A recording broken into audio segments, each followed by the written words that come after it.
మాజీ ఎమ్మెల్యే వల్లభనేని వంశీపై మరో కేసు నమోదైంది. విజయవాడలోని మాచవరం పోలీస్ స్టేషన్లో వంశీపై సునీల్ అనే వ్యక్తి ఫిర్యాదు చేశాడు.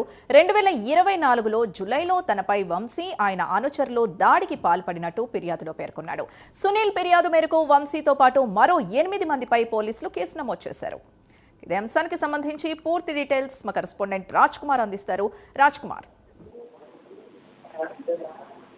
మొత్తానికి మాజీ ఎమ్మెల్యే వల్లభనేని వంశీ పైన మరో కేసు నమోదు చేయడం జరిగింది. ప్రధానంగా విజయవాడ మాచవరం పోలీస్ స్టేషన్ పరిధిలో ఈ కేసు నమోదైనట్లు కూడా ఏదైతే స్టేషన్ వర్గాలు చెప్తూ వస్తున్నాయి. ప్రస్తుతం సునీల్ అనేటువంటి ఇచ్చినటువంటి ఫిర్యాదు మేరకు వల్లభనేని వంశీ పైన కేసు నమోదు చేసినట్లు కూడా తెలియజేశారు. 2024లో సునీల్ పైన జరిగినటువంటి దాడి, వంశీ అదేవిధంగా ఆయన అనుచరులు దాడి పాల్పడినట్లు కూడా ఈ కేసు వ్యవహారంలో తెలిసినటువంటి పరిస్థితిని దాదాపుగా వంశీతో పాటు మరొక 8 మంది పైన కేసు అయితే నమోదు చేశారు. మరి ఏ కేసు ఏంటనేది కూడా సంబంధించినటువంటి వివరాలు ఇంకా పూర్తి వివరాలు తెలియాల్సింది. మరి దీనిపైన పూర్తిగా మరి ఛార్జ్ షీట్ వేసే అవకాశం ఉంటుందా, మరి కేసును పోలీసులు నమోదు చేశారా లేదా ఇంకా పూర్తి స్థాయిలో దీనికి సంబంధించినటువంటి వివరాలు కూడా తెలియదు. అంటే ఏ విషయంలో ఈ కేసు వ్యవహారం వచ్చింది ఏంటనేది కూడా చూడాల్సిన అవసరం లేదు. పూర్తి స్థాయిలో కూడా దానికి సంబంధించినటువంటి వ్యవహారం ఏంటి కూడా ప్రధానంగా పోలీసులు అయితే దృష్టి సారించబోతున్నారని చెప్పుకోవచ్చు.